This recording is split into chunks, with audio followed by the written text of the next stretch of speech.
Welcome to Katie Reads Everything. I am Katie and this is Penny. She has decided to be a special guest today. We talk about everything books over here. I live in Florida and this last week was freezing here for us. I do not live in an area that got snow. I live about 45 minutes south of areas that got snow. It's not supposed to snow in Florida. So I did get a lot of reading done. I care nothing about snow, so I was one of the people that did not wish for it to snow here, nor did I drive anywhere that it snows. But because it was so cold, I did get a lot of reading in, and it was a nice, relaxing week inside. I ventured out to go to work. That's really it. Today, I thought I'd go over my February TBR with y'all. I do a TBR every month, even though I am a mood reader. I do it just to keep myself on task and remember that I want to read specific books during that month. I don't always stick completely to the TBR, but I try to be as consistent with what I say I'm going to read and actually read it. But sometimes my brain just won't let me. Also, February is a really busy month for us, especially this year. My daughter is getting married in March. So in February, we are going to be having her bridal shower. Also, my granddaughter turns 3. So there will be birthday festivities. And my husband's unbirthday is in February.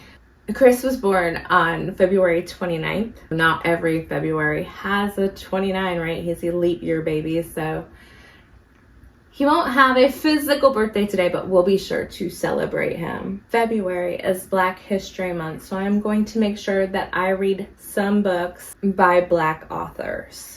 So without any more chatting, let's get into these books that I plan on reading. I plan on reading The 1619 Project by Nicole Hannah Jones. This book goes into some truths about the United States of America's history with slavery and the caste system. It also gets into how slavery didn't end with emancipation, but continues to shape contemporary American life. I've heard great things about this book.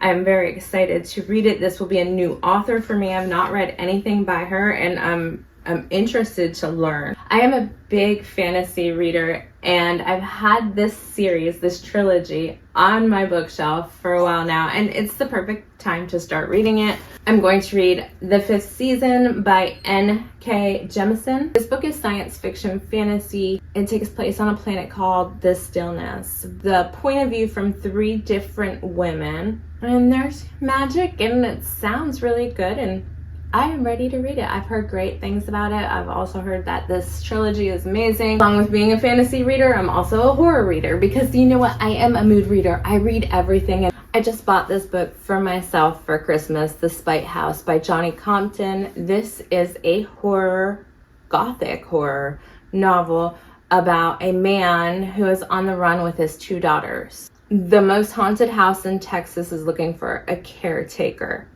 This caretaker is supposed to prove that there is paranormal activity at the home. I have a feeling that this is going to be a 5-star read. It sounds awesome and I can't wait to get into it. I have 2 books on my shelf by Farida Abik Amida, Ace of Spades and Where Sleeping Girls Lie.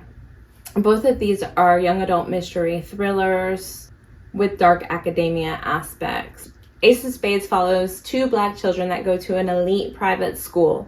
They're both trying to fit in and make connections when a Gossip Girl type social media thing happens to where this person called Ace is releasing secrets, private information about these 2 Black children. This sounds amazing. This sounds very good. I've heard great things about it. I heard it's a great read and I can't wait to get into it. Where Sleeping Girls Lie is about a young lady who goes to a boarding school. Her roommate disappears and then dark secrets and cover-ups start being revealed. Again, this one sounds amazing as well. I looked at both of these books and I was like, I need to read one of these books. Which one am I going to pick? And I could not decide because they both sound so good. So I was like, yeah, let's put them both on the TBR. I do buddy reads. I enjoy buddy reading, and this book is not is not by a Black author. This is by a white lady. Her name is Callie Hart, and this book, Quicksilver, is very popular on the book talk. I have seen numerous people talk about it. I've had a lot of friends read it and love it. I've had some people, you know how it is.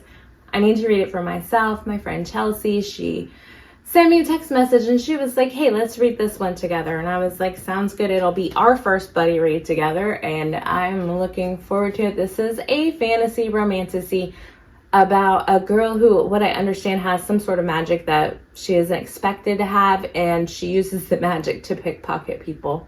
Whatever, it sounds like fun. A light, easy, maybe romantasy. We'll see. The other stuff sounds a little bit intense. I have 2 ARCs that both released in April.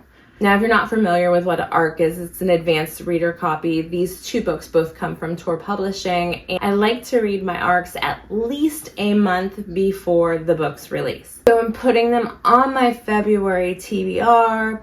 If I don't get to them towards the end of this month, I'll move them to the beginning of March. This month is busy. It's a short month, so I'm not sure I'm going to get to these, but we're going to try. When the Wolf Comes Home by Nat Cassidy. This releases April 22nd.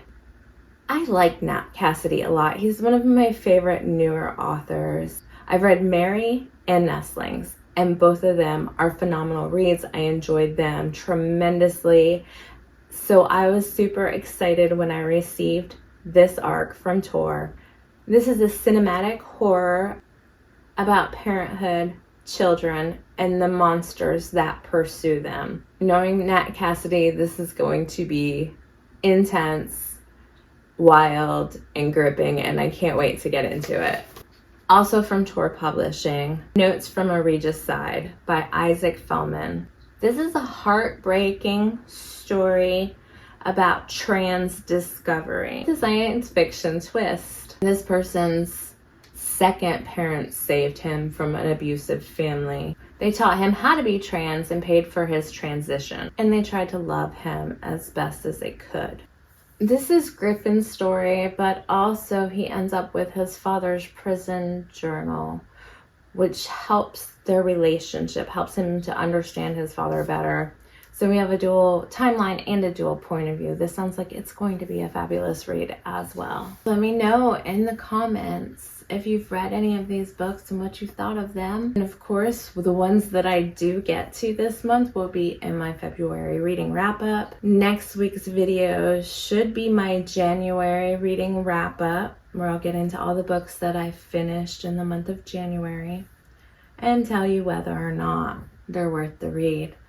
If you liked what you saw here today, I'd love it if you'd like, share, and subscribe to my channel. Starting something new is always intimidating, but I'll never know what it's like if I don't try it. So I'm here and I'm giving this a try, even though TikTok is back up and running. I still want to give it a try over here on BookTube. So thanks for watching, and I hope you have a great day. Bye, y'all.